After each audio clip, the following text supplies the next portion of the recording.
Hi, I'm Rania, And I'm Ruth. and we're here today to talk about People leaving their homes. Rania, I met you 10 years ago and you came to Austria and you made a film about fleeing your home country. You're originally from Syria. Can you tell us a little bit about your life, like back in Syria? Yeah, sure. No one plans to become a refugee. It just happens. Before in Raqqa, my life was pretty normal, mundane, even boring, like any other teenager. School, family, friends, whatever you can think about. But 10 years ago, a choice was taken away from me. ISIS, Bashar al-Assad, they sought control over my life. With that, also my choice to live was taken away from me. So I decided to come to Austria, which the journey was very terrifying, extremely difficult. It's not something that you can just choose overnight to do. It's not something that you decide. It is a matter of living or dying. It's survival. My second question to you, Rania, is you left like so many others, like exactly 10 years ago, but before you left, did you have like concept in your head what will happen afterwards, or like did you know anything about asylum or the concept of refugees?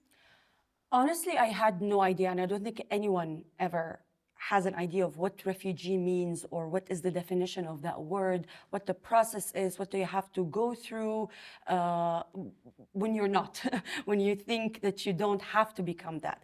But once you become a refugee, for me, when I got to Austria, I had to navigate this extremely difficult process and system from understanding the rules, the laws, my rights, what I have to apply for. I had to prove every single aspect of my life. I had to prove why I escaped. I had to prove that my life was in danger, and I had to prove why I cannot go back.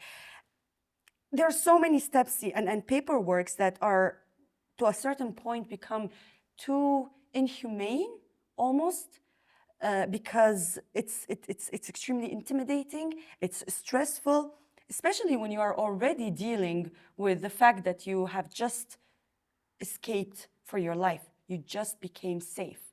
So yeah, that was the process for me, and that's the process for so many different people.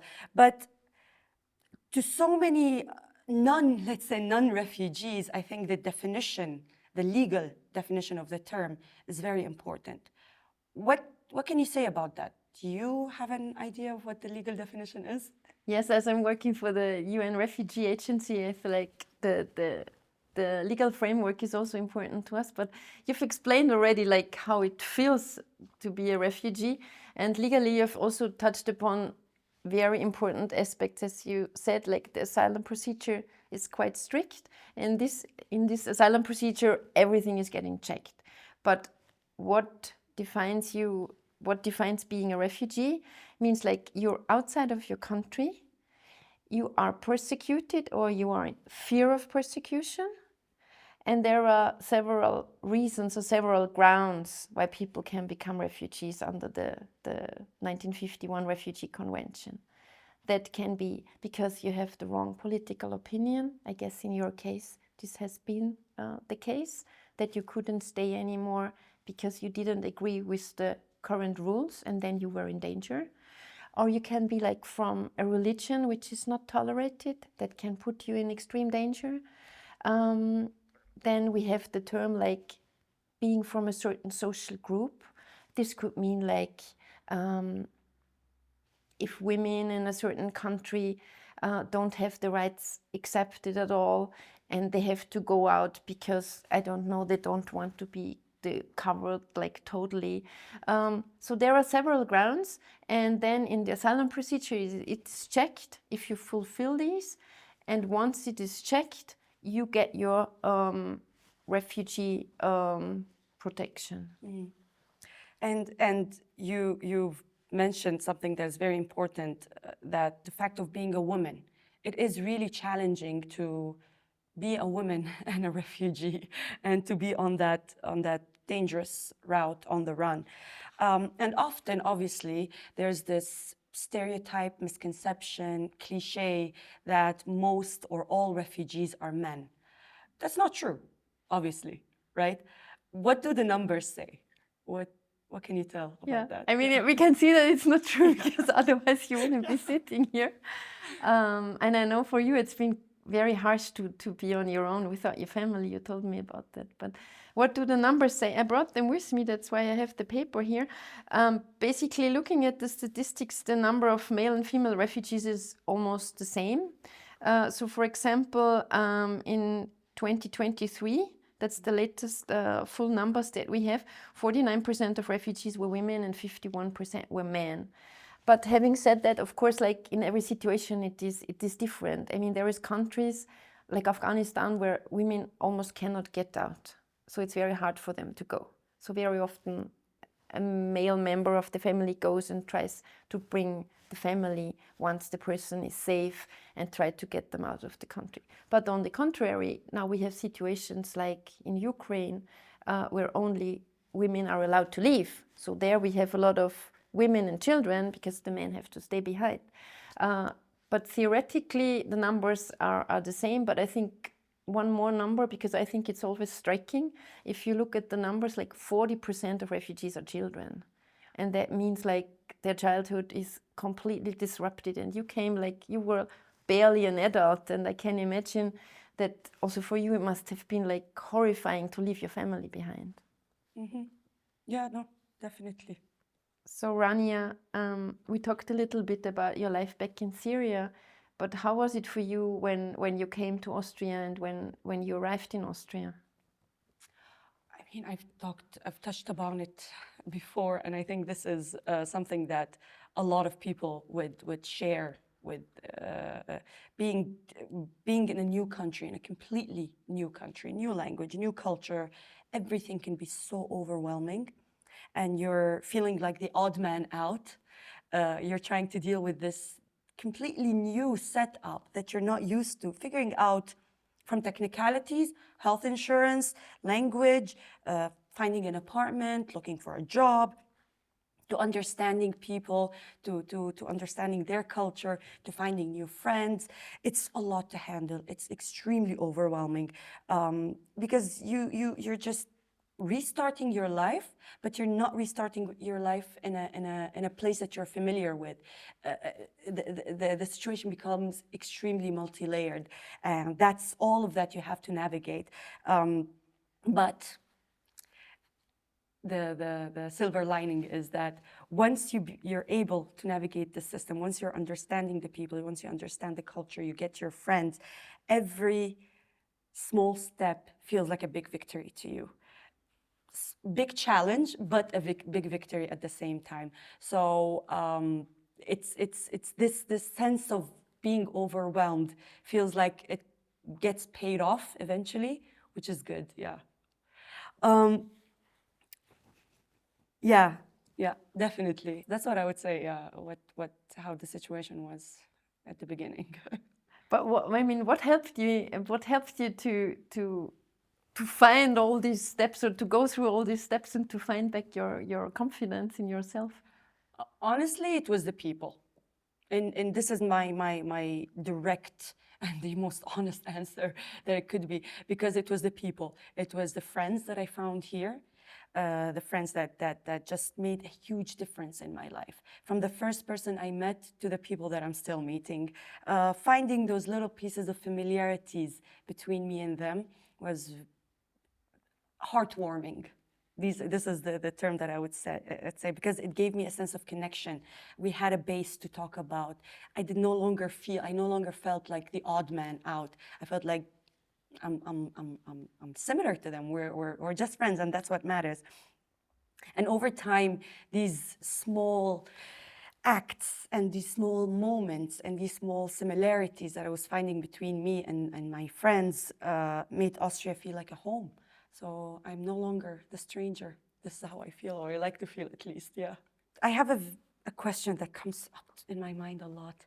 about also restart, about just being able to restart your life and being able to build a huge, start a huge process from point zero, I would say.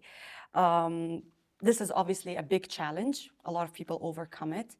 But then there's always this question, do refugees have the right to stay in the places that they've ended up in, even after so to say, their countries become safer? Or is it necessary that they get sent back to where they come from? Overlooking the fact that they have completely established a life in this new country. Yeah, that's kind of there's a lot of layers to this question, but like I think what's important to mention that over the last years, conflicts have just carried on, and I can't remember one single conflict that has been resolved over the last years. So basically, when conflicts are out of the news, it doesn't mean that it's safe for refugees to go back home. I mean, what we see, like when working in very different situations, but it's almost the same everywhere. I mean, it's like normal. It would be the same for me. It's like when people have to leave after certain, I mean, they go out of the country, they flee, but they think like, oh, it's gonna be temporary, I'm gonna go home soon. Because I mean, they didn't want to go, they just were forced to go. So basically, but if the time goes on and time passes by, I think people start losing hope in a way. And on the other side, and that's I think also human nature, you start like starting a new life, you're trying to get yourself a new life. Children go to school, they go to kindergarten, people get education, they learn the language. So in traditional terms, we would say they integrate themselves. And I think after a certain period of time, the question of going back or not going back is not the one we should ask anymore, because it's rather like, do people want to stay? And if you say like, yes, after a couple of years, people should have the opportunity also to get the citizenship, to carry on normally with their lives in the other country. And I think that's what a lot of people are opting to, who haven't been able to go back for so many years. Yeah, yeah. I think it's very important that you. It's something that everyone who is forced to leave have to kind of come to this situation at the end of the day. Me personally, I mean, when I left Syria, I never imagined first that I would never go back to Syria. I never imagined that it's going to take this long, 10 years, until I can maybe think about going back. And then after I stayed for 10 years, I do not imagine myself right now just being uprooted from my home. Vienna is my home. This is what I consider it. And that because that facade of thinking that you can go back maybe after 1 or 2 years slowly fade away, and then you start to make peace with where you are right now, and you start to love it, not only make peace. And here we are in 2025. The idea of going back home is still not an option because Syria is still not safe. And if safety doesn't exist, this is what we talk about, when we say dignified return, voluntary, dignified return.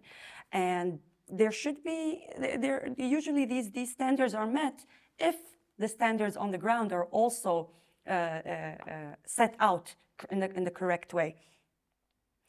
That's one side of the story, right? And over time, as I was saying, Austria becomes home. Austria became home. Vienna is home.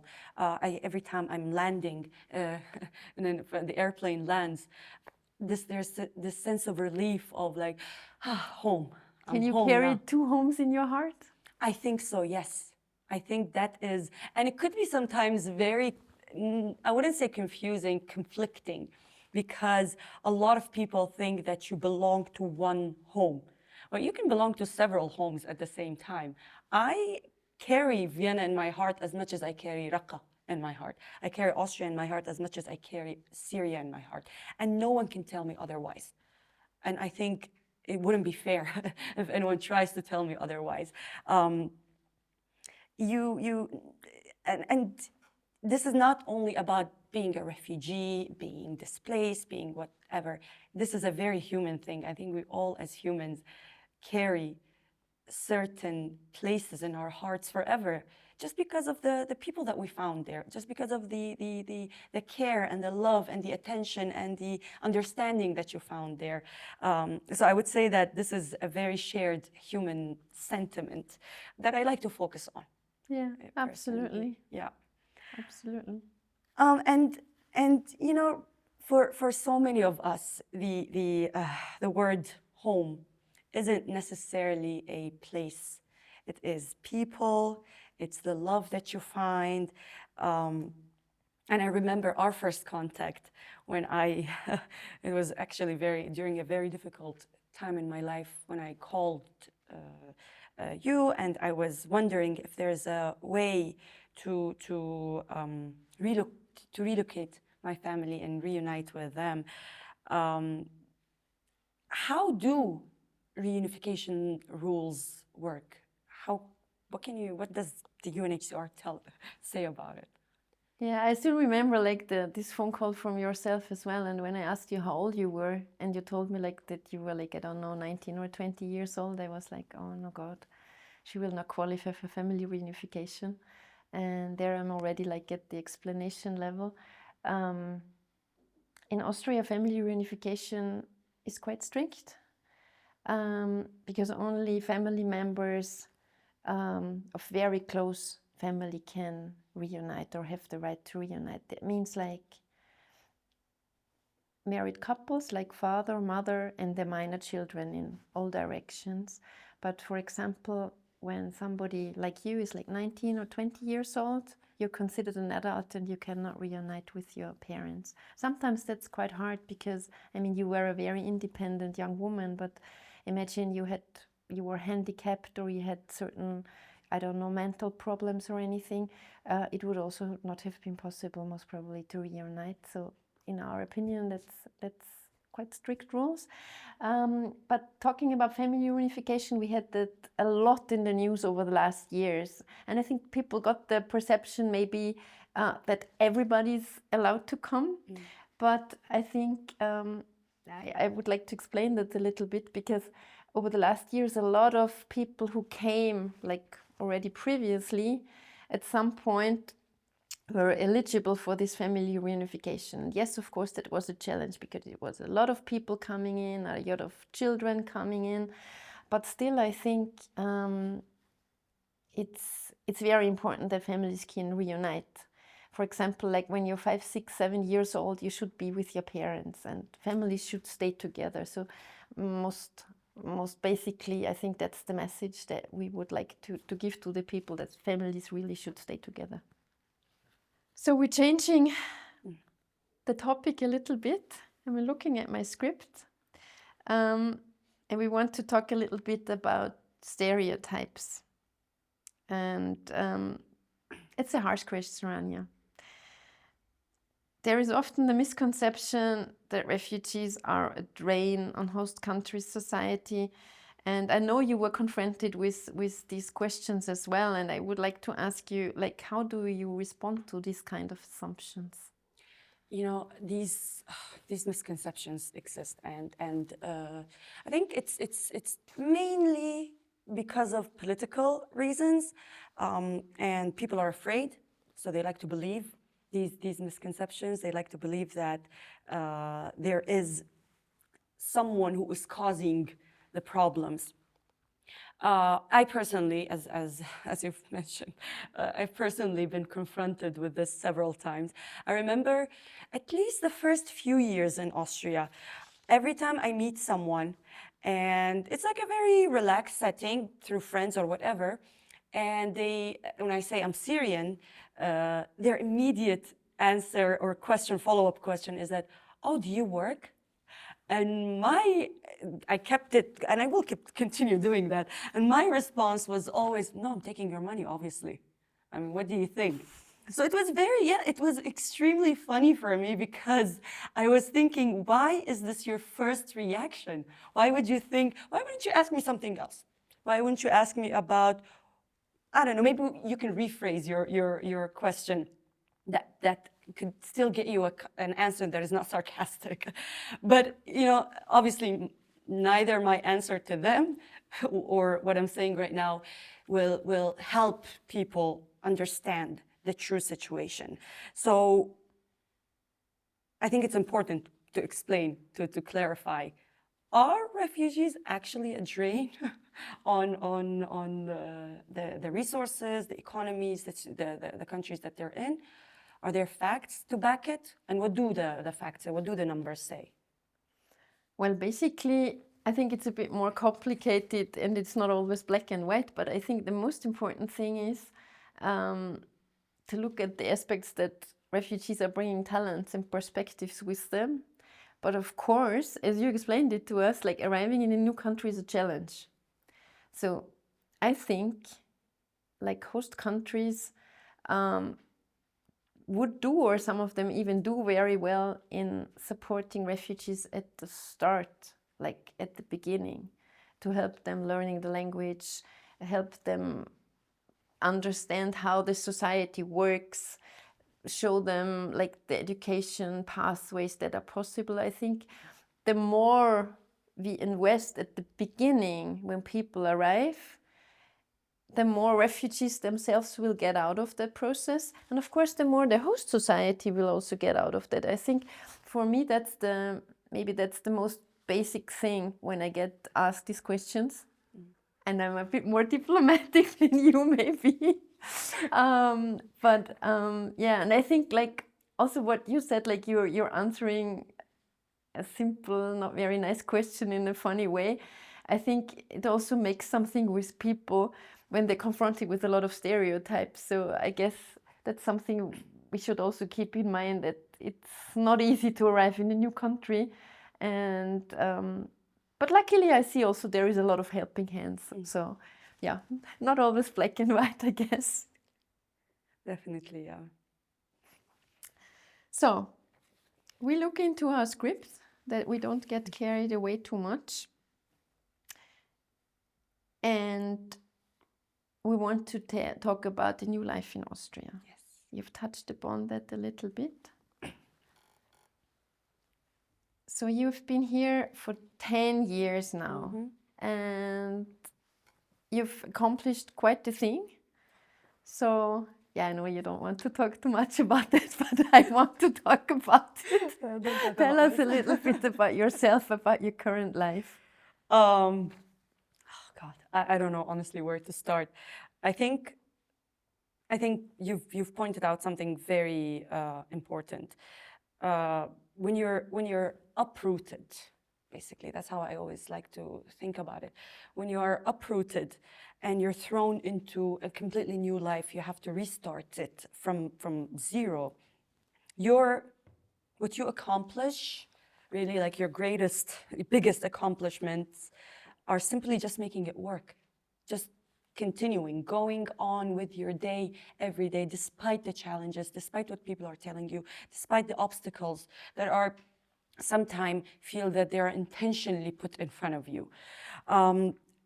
So building this new life, finding your community, finding your friends, it all just becomes about going on with your life every day, adapting to your new reality, even if sometimes really feels impossible to do so. I know every step has been difficult, but what's your superpowers? How did you arrive where you are now? Oh God, it feels a bit surreal to answer a question like this, because when you think about superpowers, right, I would think about flying or about, I don't know, controlling minds or whatever it is, right? But to be honest, in real life, superpower is your ability to, as I said before, make it work, to adapt, to be able to go on with your life, because life just throws all type of things at you, so many difficulties, so many challenges, things that you've never imagined, things that I have never imagined. My life for the past 10 years, I would go as far as last 14 years since the start of the revolution in Syria. My life has been feeling like a movie, and so it's really strange when I was confronted by all these difficulties that been getting thrown at me. And it is incredibly difficult. Even though I can say it in a very light spirit and light words, it is incredibly difficult. So starting over is very hard. Being able to make it work again is extremely hard. But it also teaches you, at least for me, it taught me strength. It taught me how to find the great moment in every small victory. And I think this is something that a lot of people can figure out and think about on their own. Finding the little hope, being able to smile, being able to be sarcastic when people are asking you if you are taking their money or not. It keeps you going. So I think that is the superpower in a human sense. Although I would love to fly. So yeah. Yeah, who wouldn't? Yeah. But that's what it is for now. Thanks for sharing. So you know that there is a lot of focus on how much can refugees cost a country, but little attention to what they actually contribute. And you've touched upon it in our previously. But why do you think these narratives persist? Why do they keep going? Why are people so convinced with them? And what can we do to change it? If I had the answer, I would have changed it already. No? But I mean, analyzing it, I think there is a lot of fear. I mean, discussion very often from the unknown is driven by fear. And I think there have been a lot of emotions around it, and also like politically, the topic is very often used. And I think what we don't see very often is the good news. I mean, like people like you, like people like finding their way, navigating through life, restarting. I think that's the stories which are not very often told. So I think we want to change that a little bit. And I think if we go away a little bit from the narrative, like to political solutions, I think, and we've touched upon that as well, I think it's very important to support people at the beginning, so the process can be shorter or facilitated, so that they get some tools to restart their life. And I think being very open about that people will need support, but once they get the support, they will make the way, or most of them will make the way, is also a message that I think I would like to pass on. Perfect. Can we imagine ourselves in 10 years? You start, you go first. Yeah. 10 years is a big, it's a decade, you know, it's a long time.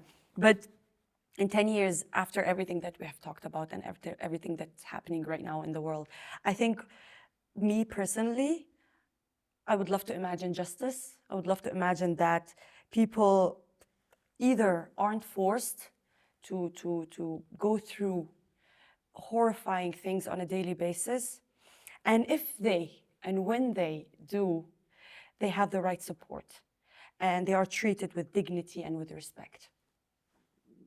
Thanks. I think this would be great if it happens. What about you? Can I ask for world peace? Yeah. Oh, that's maybe a bit much, but I think my second wish, a bit more modest, would be that we continue to be an open society, and that we leave our doors open for those who don't have a home anymore. Yeah. Perfect. Let's wish for that to happen. So we've done it. Thanks, Rania. We've gone through all our questions. Thank you. Yes, we've gone through all the questions, and it's been lovely to do this. Thank you so much. And I really hope this gets across in the way that it's supposed to do. So. Yeah, me too. Wonderful. Thanks, Rania. Wonderful.